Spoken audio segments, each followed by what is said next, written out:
Hello, Busu. That is how you greet someone in Ojibwe. My name is Katie Labu, and I was born in the Métis, Sioux, and Anishinaabe lands, commonly known as the colony Manitoba, Canada. Manitoba translates to the narrows of the Great Spirit. Let's take a moment to acknowledge the Indigenous lands of what we now know as the Rio Grande Valley. We recognize the first people of Carrizo, Comihuro, and the Coahuiltecan territories, who are the original and continued stewards of this land we live in.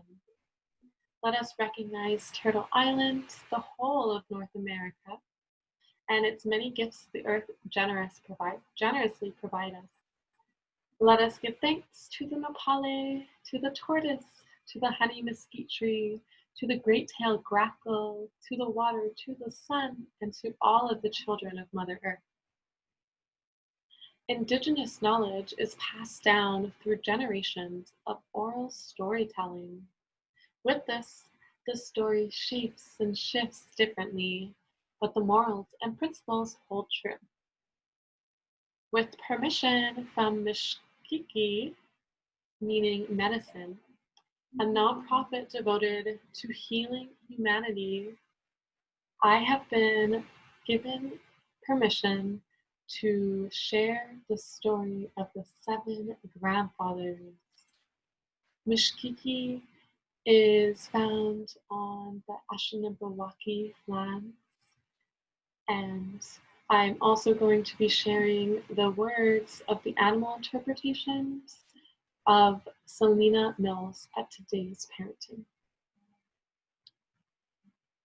The 7 grandfathers, who are very wise, are responsible for watching over all the people, even you. The grandfathers visited a man and was told, "Bring back someone who we can tell about what life should be." He left immediately and went to all the places in the north, south, west, and east. He could not find anyone. On his 7th try, while he was visiting his son, he saw a baby. The man brought his son and grandson back to the grandfathers. The grandfathers were happy with the choice made by their helper. He took the baby back to where the grandfathers were sitting in a circle, and he was still very small and still wrapped inside a cradle board. One of the grandfathers looked at the baby very carefully. "This is the one. Messenger, pick up the baby, take him all over. Teach him carefully the way the people should lead their lives."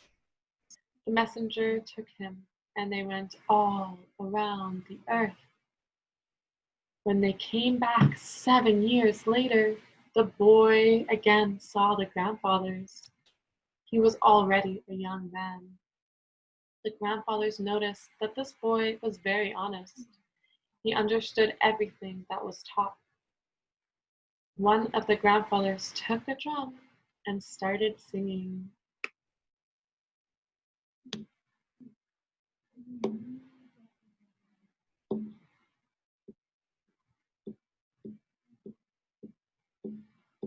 Kitibik pamaja bawabna manakere cheknik wechi aketiwa anisnabe ya yero tera ya yero de ya yero wera ya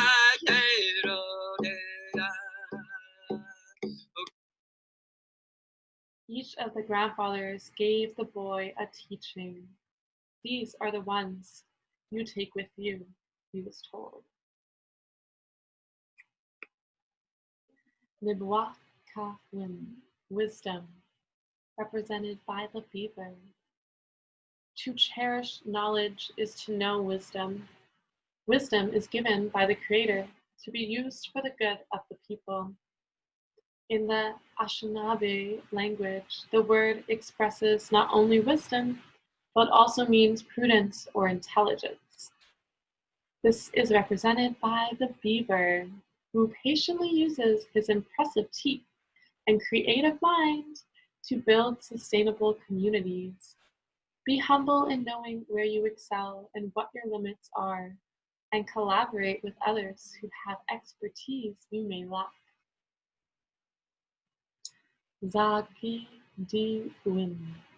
Love. To know love is to know peace. Love must be unconditional. When people are weak, they need love the most.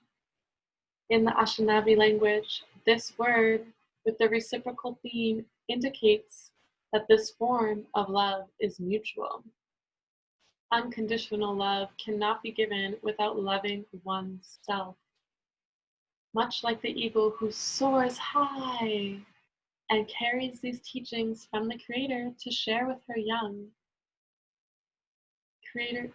Educate yourself before you speak.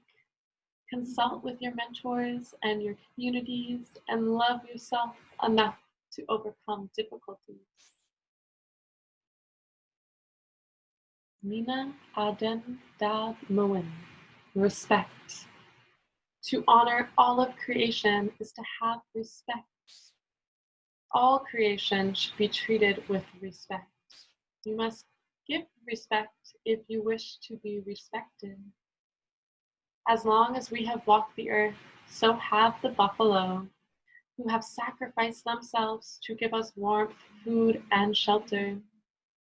To have respect is to honor all of creation.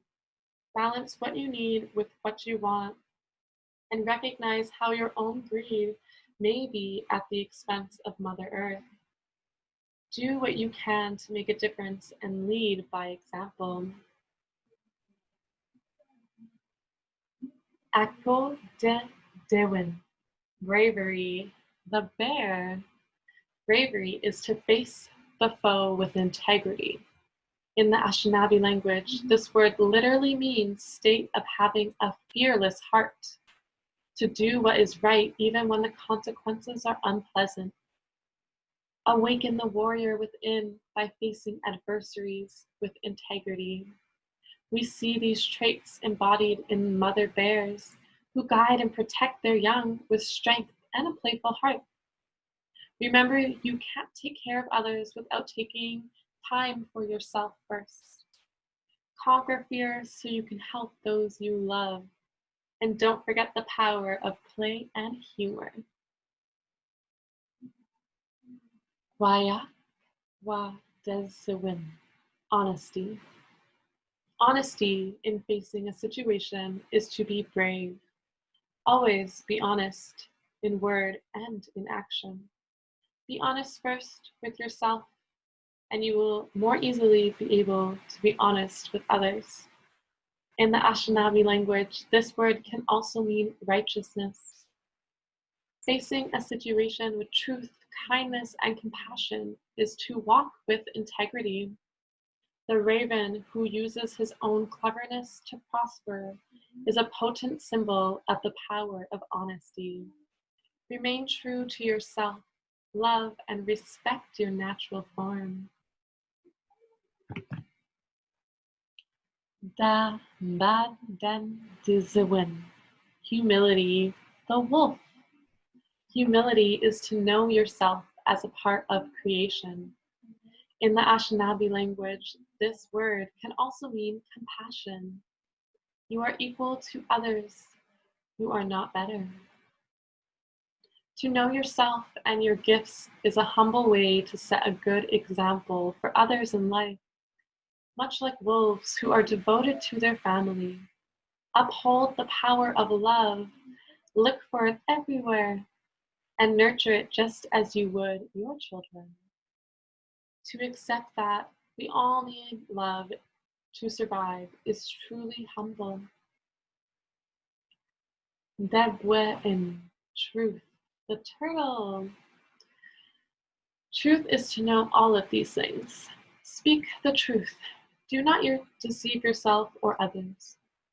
To commit to these 7 teachings and see them as fundamental values that complement each other is to know them within oneself authentically. The turtle, who is methodically walking the earth as one of our eldest animals, reminds us of our teachings that precede and survive all of time. Walk with these teachings, share these teachings from a true place of regard for the capacity to enrich our own lives and those we encounter. The boy, because of all the time spent with the grandfathers, was now an old man. The old man gathered all the people around and told them of his journey to the 7 grandfathers' lodge. He explained how to use these gifts and that it is now up to the people to try to follow the path of a good and healthy life using the 7 grandfathers' teachings. They told him each of these teachings must be used with the rest. You cannot have wisdom without love, respect, bravery, honesty, humility, and truth. You cannot be honest if you only use 1 or 2 of these, or if you leave out just one. And to leave out one is to embrace the opposite of what that is teaching. Each one of us represents the child. We must apply these teachings of the 7 grandfathers to our own lives. We must never forget to be sincere in our actions, character, words, and deeds. I invite you all to reflect on the story. Write for yourself to better understand what you think and how this made you feel. What teachings of the 7 grandfathers do you embody? Do you have a lot of love? Do you naturally respect your parents and animals? Whatever you feel may be brave or truth that resonates deep in you, write about it. Maybe you also can reflect on what teachings you can improve. Maybe we need to be a little more honest. Maybe we can hold more respect for the trees and the birds.